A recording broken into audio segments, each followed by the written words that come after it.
नमस्कार श्रद्धालुओं, स्वागत है आपका हमारे channel lion the spiritual secret में। वीडियो शुरू करने से पहले मेरा आप सभी से अनुरोध है कि हिंदू धर्म और संस्कृति के प्रचार प्रसार करने के लिए हमारे चैनल को सब्सक्राइब करें और वीडियो को शेयर करें, जिससे ज़्यादा से ज़्यादा लोगों को हिंदू धर्म का सही ज्ञान प्राप्त हो और आपको पुण्य प्राप्त हो।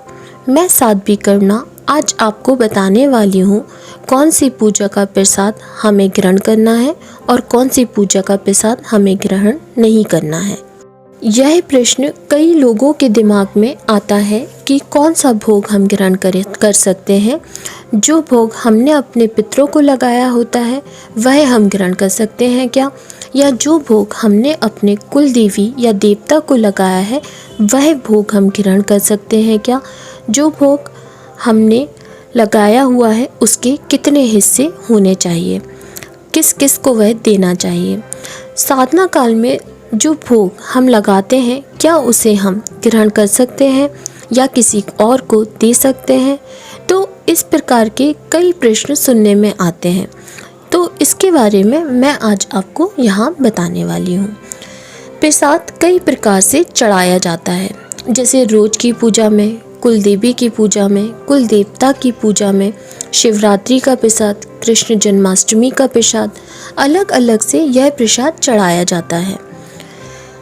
अमावस्या के दिन पितरों को भोग लगाया जाता है, उसका भी बहुत महत्व होता है। किसी व्यक्ति के उतारे में भी भोग जगाया जाता है। कई बार आपने यह देखा होगा कि किसी पीपल के पेड़ के नीचे या चौक चौराहे पर प्रसाद पड़ा होता है। जब साधक साधना करते हैं तो उसमें भी देवता को भोग लगाया जाता है। जब आप रोज की पूजा करते हो तो भी आप भगवान को प्रसाद अर्पण करते हो। वह भोग आप स्वयं ग्रहण कर सकते हैं और अपने परिवार वालों को भी दे सकते हैं। ऐसे ही कृष्ण जन्माष्टमी का प्रसाद भी आप स्वयं ग्रहण कर सकते हैं और सबको बांट सकते हैं। शिवरात्रि का प्रसाद भी बांट सकते हैं और स्वयं ग्रहण कर सकते हैं। लेकिन जब कुल देवी और कुल देवता की बात आती है तो या फिर पितृ की बात आती है तो उनको जो भी भोग लगाया जाता है, जो प्रसाद उनको चढ़ाया जाता है, वह आपको अपने कुल के लोगों के साथ ही ग्रहण करना होता है। वह कोई अन्य बाहर का व्यक्ति ग्रहण नहीं कर सकता। कुल देवी और कुल देवता का अंश हमारे अंदर पीढ़ियों से चलता है और उनकी ऊर्जा हमारे अंदर पहले से ही विद्यमान होती है, और प्रसाद में भी जो ऊर्जा आ जाती है वह भी उनके द्वारा आती है। जब आपके घर के लोग और आप वह प्रसाद ग्रहण करते हैं तो आपकी कुल देवी, कुल देवता और आपके पितृ प्रसन्न होते हैं। अब बात करते हैं उतारे के प्रसाद की, जिसमें 5 रंग की मिठाई होती है, बतासे होते हैं। उस प्रकार के प्रसाद को कभी ग्रहण नहीं करना चाहिए। चौराहे पर अगर कोई प्रसाद पड़ा हो तो उसे भी कभी ग्रहण नहीं करना चाहिए।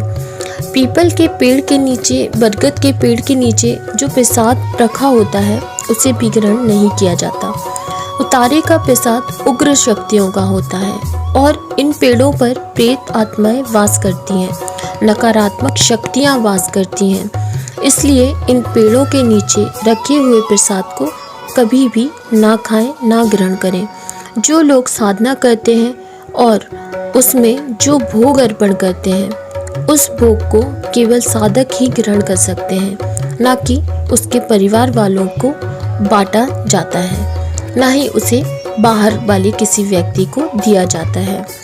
लेकिन जब साधना पूर्ण हो जाती है और आप अनुष्ठान करते हैं, उसके बाद का प्रसाद आप सबको बांट सकते हैं, बाहर भी आप बांट सकते हैं। लेकिन जो प्रसाद होगा, जो मुख्य प्रसाद होगा, वह केवल आप ही ग्रहण कर सकते हैं। उस प्रसाद को किसी साधक के द्वारा किसी अन्य को नहीं बांटा जाता।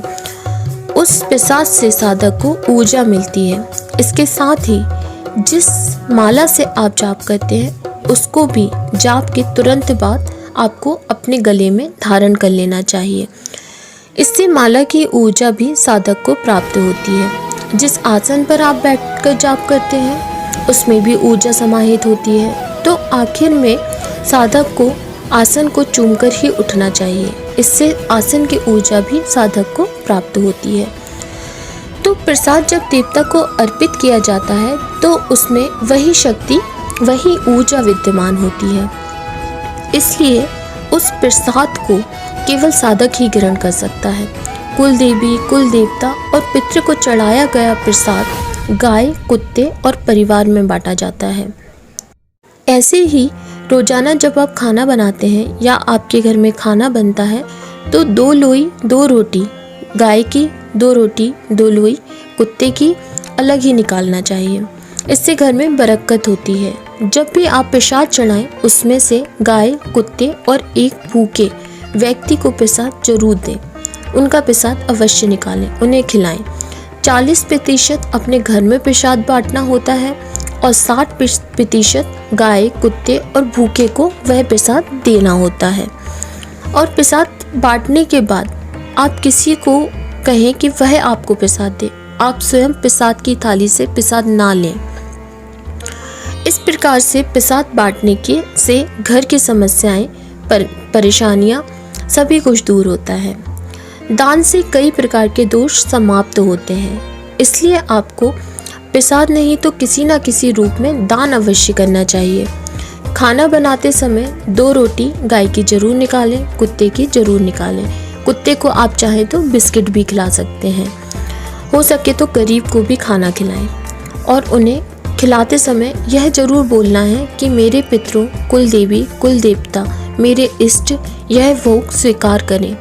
आप देखेंगे इससे आपको बहुत फर्क पड़ेगा। आपके जीवन में इसका बहुत फर्क पड़ता है।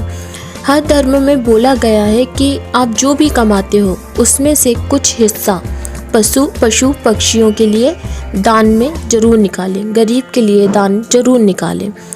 तो मुझे आशा है कि यह जानकारी आपको अवश्य पसंद आई होगी। अगर आप हमारे चैनल पर नए हैं तो और आपने अभी तक हमारे चैनल को सब्सक्राइब नहीं किया है तो चैनल को सब्सक्राइब करिए, बेल बटन को दबाएं जिससे नए वीडियो का नोटिफिकेशन आपको मिल सके।